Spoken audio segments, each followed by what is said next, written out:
Good morning everyone. जय Jagannath. Odisha kitchen को आपण मानक बहुत बहुत स्वागत। नमस्कार। आज रेसिपी जो मैंने कलरा खाऊ ना से माने मागी भी खाइबे।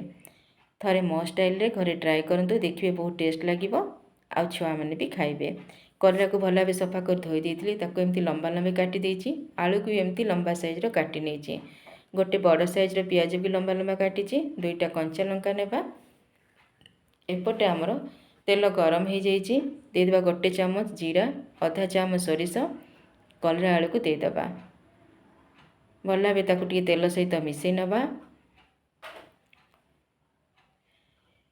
यही समय गैस फ्लेम को पूरा हाई रखि थे। एवं ता ऊपर देदेबा कटा पियाज। आगुरी देवेनि, एमती पछरे देवे। पियाज कलरा आलू एका संगे भाजी बहुत टेस्ट लगे। एबे गोला गोली करके कभर करदेबा। देखंतु अधा सिझी आसला आमर आलू कलरा और पियाज। स्वाद अनुसार लुण, हलदी पाउडर, लंका पाउडर देदेबा। पुणी ताकू भल भाव टिके मिसई नवा।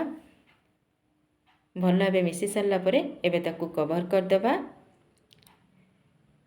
देखंतु पाखापाखी हो आसला आमर कलरा आलू भजा। एबे देदेबा सेतिरे गोटे चामच भरिकी बेसन, गोटे चामच चाउर गुंड। क्रिस्पी भी लगे आ बेसन देले खायापे टेस्ट भी लगे। एबे भल भाव सबको मिसई नवा।